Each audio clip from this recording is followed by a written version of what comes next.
I love sweet God magnet. Lobsters and said, don't you grab it. Welcome to Lobster Magnets, the review, the channel. I'm here by myself, and I'm going to do something that I usually do not do, basically an audio-only review. I will usually try and keep this stuff on my secondary channel, but I am ahead of the curve. I have just finished watching the Cloverfield Paradox after its debut on Netflix, and this is like one of the few and only chances I'm ever going to get to, like, post something before anyone else does. So that's basically why I'm going for the lowest, lowest effort version of a review. So tolerate it as I give you my thoughts on the Cloverfield Paradox, and it is demonstrably terrible. It is colossally bad. Holy mother of God. On one hand, you could say that, like, oh my God, Netflix and J.J. Abrams, they're taking it to the next level because they're, without even doing a trailer, a real trailer, they're posting the movies on Netflix the same day as the trailer at the Super Bowl. Wait, on one hand, you could say this is like next level marketing genius, but after actually seeing the finished product, I can tell you, basically, this was a bomb. This was a stinker. This is a god-awful, terrible movie. And basically, Paramount wanted to salvage whatever money they blew on it in whatever way possible. And they did it by selling it off to Netflix because they knew they had a bomb on their hands. Because this movie is freaking terrible. So we're going to go into spoiler talk. If you don't want to be spoiled, then sure, go knock yourself out. I mean, you can go watch it right now. It's on Netflix. But yeah, so basically the concept of Cloverfield Station, or the Cloverfield Paradox, is it's based on this, I think it was a Blacklist script called the God Particle. And basically, the premise of the God Particle is that there's this space station that wants to find unlimited energy. They're messing with things that they shouldn't. Parallel dimensions, super God, hydrogen collider. Basically, the kind of dumb stuff you see in, the IFL science page. That's basically what this is. This feels like a screenplay made by someone on the, I fucking love science Facebook group. God, I hate that Facebook group. Because basically what happens is they're trying to disable create unlimited energy, and then they try to, but then it sends them into a parallel reality, which is our reality. And the thing is, like, what I kind of annoys the hell out of me is that, like, basically what's become of this Cloverfield series is that you've got these sort of, like, high-concept sci-fi genre movies. Like 10 Cloverfield Lane was originally, like, a self-contained movie that had nothing to do with it, and then the Cloverfield attachment was thrown into it to make it more profitable, and, it did. It made it probably make a lot more money than it would have on its own, even though, it was a very effective, small-scale thriller, which would have worked just fine without the Cloverfield connection. And this is pretty much the exact same thing. Like, basically, it follows around this character named Hamilton, and, they show her and her husband and her boyfriend. I think it's her husband. This definitely feels like something that has had multiple drafts messed with, because you basically have, like, scenes with the husband-boyfriend on Earth, and those are sort of like the Cloverfield interstitial things to try and make this feel like it's a cohesive universe, because there's some, like, bullshit retconning to try and, like, use this as an explanation as to why the Cloverfield monster appears, but it's all BS. It's all complete stupid, dumb BS that, like, makes no sense and feels like it was hacked on to try and make this feel like a more cohesive whole, versus just something that was thrown into, like, a poorly executed space movie to try and save it. Because basically what this is this is sort of like a Event Horizon, Sunshine style film, where it's, about a bunch of astronauts, scientists on a space station, and then creepy, weird stuff starts happening that's, starts killing them off one by one, and they've got to fix the problem. But the problem is that there's, like, really no rhyme or reason, because, at the beginning we're like, oh, you mess with things, you're gonna mess with the boundaries of physics and space and time, and basically that leads to, like, a bunch of set-piece moments, like, this guy gets a bunch of worms teleported inside him, and as well as the core of the thingamabob. They need to fire the fusion reactor. And, and then there's another woman who's, like, from the alternate dimension, and she's, like, stuck in the firing grates. And then there's the Asian girl, or the Chinese woman, who gets, frozen by water.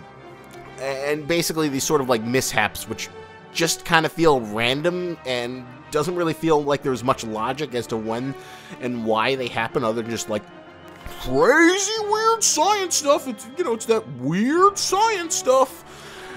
And, none of the, like, scary moments, and, of course, the guy getting his, like, arm ripped off, which is, like, the signature moment of the, in the Super Bowl teaser, and none of it's particularly scary, none of it's particularly well executed. It follows, like, a sort of path where people nobly, sort of sacrifice themselves or die, and then, of course, the woman who's from the other dimension goes evil for a few minutes with the literal Chekhov's gun, and she's like, I'm gonna steal the plans to the unlimited energy station because the station in our dimension crashed, even though they, like, sent her with a stupid goddamn data pad so they could rebuild it.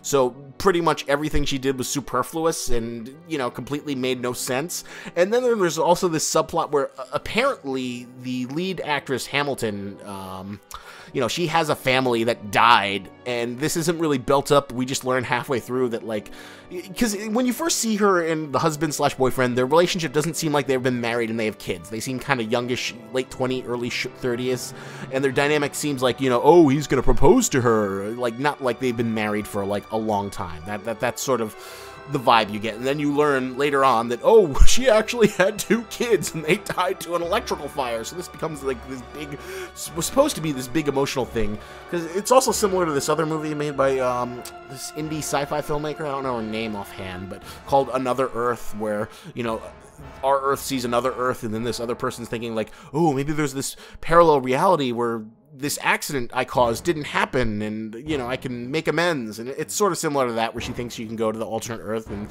her family will still be alive, even though there's another version of her. And this isn't executed very well. It's like the kind of thing that, like, I'm sure maybe it read really dramatically in the script, and, like, it's the kind of thing in, like, a screenwriting class they would tell you to, like, give your character an arc, but it was not well executed here. Yeah, this whole movie sucks. It's just sort of like a mediocre sci-fi space caper. Like, just imagine Sunshine just slathered with basically all of the Danny Boyle touches taken out. Sunshine isn't a perfect movie, but it's definitely still a much more well-constructed and artful and meaningful film than anything we see here. And so just imagine, just slather a big coating of mediocre Vaseline all over that, and then that's basically what you got. And then, like, the things with the husband on Earth are just so terrible. There's, like, a scene where he, like, goes to a building, and then you see the outline of what is supposed to be the Cloverfield monster, and he rescues this little kid, and then he goes into an underground bunker, just like in 10 Cloverfield Lane. See, it's all connected. It's all connected, and there's a goddamn slusho plush, or, freaking bobblehead on the space station, which is like, throw it back to your diehard things. And this is just more proof of just, like, Jesus Christ, F the mystery box, screw the mystery box. Mystery box storytelling is lame, and basically it's just a way to, like, have a really great pitch hook without actually putting you in a position to deliver on it. You should have just made your little space station movie about the God particle. You shouldn't have tried to, shoehorn Cloverfield into it. Because it just doesn't work. Stop trying to make this a thing. Stop trying to give this a mythology. Like, Jesus Christ, there's that terrible Cloverfield manga in Japan where they gave a whole backstory to the Cloverfield monster that made absolutely no sense and contradicted with just about everything from the film. I don't know why Mr. Abrams approved it. I think he should feel embarrassed. I think everyone with this movie should feel embarrassed for themselves. And this is obviously a desperate attempt to try and, like, cobble something that, sucks terribly and make, lemonade out of lemons, because this is a mediocre, disappointing movie. And the ending is, like, the stupidest part, where it's basically, the end, most of the crew is dead, sacrificed. Main girl, Hamilton girl, is going back with, like, the last survivor to her dimension.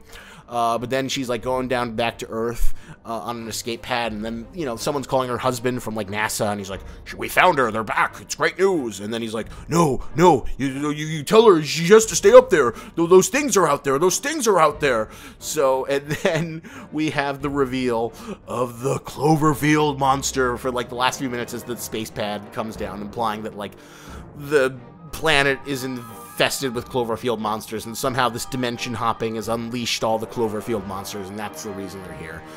And I cry foul. This is stupid. This is dumb. Stop trying to make something out of nothing. Oh my god. And you know what the worst part is? There's like another Cloverfield supposedly movie coming in maybe this Halloween. It's like called Operation Overlord. And basically like it'll probably be called Cloverfield World War II or Operation Cloverfield. And basically the premise is that like it's a D-Day invasion kind of movie where like, you know, a secret team of, you know, allied forces go behind enemy lines and attack a German base before D-Day, and then, you know, they encounter evil Nazi experiments, and there's some supernatural thing going on, and they have to fight it. So I'm sure we'll, you know, maybe like you know, J.J. Abrams will take it to the next level, and like at 7-Eleven there'll be an official Slusho drink, and then you get the trailer for Operation Overlord, and then you can go get it exclusively at Redbox. Just go to the Redbox, and that's where you go to watch Operation Overlord or Cloverfield Part 4 or whatever dumb name they give it. Like, oh my god, there was like a part of me that really liked the first Cloverfield because, you know, giant monster movies are one of my favorite genres. I'm like a monster movie guy. I like any kind of monster, like you know that TV show that's coming out, The Terror, on AMC about like people lost in Antarctica. And, you know, I couldn't care less, but then, you know, I see in the trailer and read the description about the book, oh wow, they're stalked by like a freaking Wampa ice monster. I am totally in. I love monsters. I want to see some guys get stalked by an ice monster. So, you know, I am always an easy sell for any kind of kaiju or smaller monster or alien, or I just love monster movies, and I love creature features. So I was very happy to see the found footage genre combined with it to like breathe new life into the sort of like mini kaiju renaissance we're seeing now, given the fact that like there's more mainstream kaiju material than ever before. But at the same time, I'm sick of J.J. Abrams' hack mystery box selling. You know, I'm looking on YouTube right now, and as of right now, nobody's reviewed, you know, the Cloverfield Paradox. So my goal here is I'm going to be the first one to do it. I'm going to be the first one to get it out there, my review of the Cloverfield Paradox. And it is mediocre, disappointing, stupid, terrible. Everyone at Bad Robot should feel bad for trying to con people to like basically get into a movie that you rushed out and knew wasn't very good. And I guess, you know, maybe Paramount, I hope you got a lot of money from Netflix for your new disruptive deal, because all I can say is I'm glad I didn't see this in theaters. I would have been pissed. I would have been really, really goddamn pissed if I went to see theaters and had to suffer through the absolutely disappointment that is the Cloverfield Paradox. I give it a 4 out of 10. Oof. So, you know, if you got your Netflix, give it a watch and feel great that you didn't have to spend, you know, $15 in IMAX or $12 at a regular theater. Like, I wouldn't even recommend this for a matinee. Like, the only, like, amusing part is the stupid end where they shove the Cloverfield monster in there. And yeah, this sucks. Everything sucks about this. It is an aggressively mediocre movie, and you know, they knew that they had an aggressively mediocre movie, and it goes to show that Mr. Abrams did not care about this.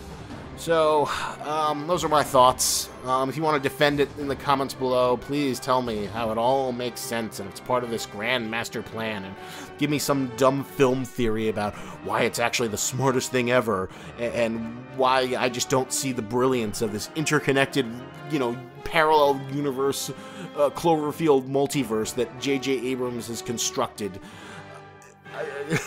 Please defend it. Defend the Cloverfield Paradox for me, because I think it's a complete waste of time. I think it's a raging dumpster fire that was, you know, tried to salvage through the best way possible. And yeah, I want to see someone try and convince me otherwise of its, masterful brilliance. So those are my thoughts. Thank you for listening to me rant, and hopefully see that I am the first person to review this in the interwebs, hopefully. And remember, check out my vlog channel where there's more of this sort of like passive content. And also remember, lobsters and tennis, but don't you grab it. Lobsters made of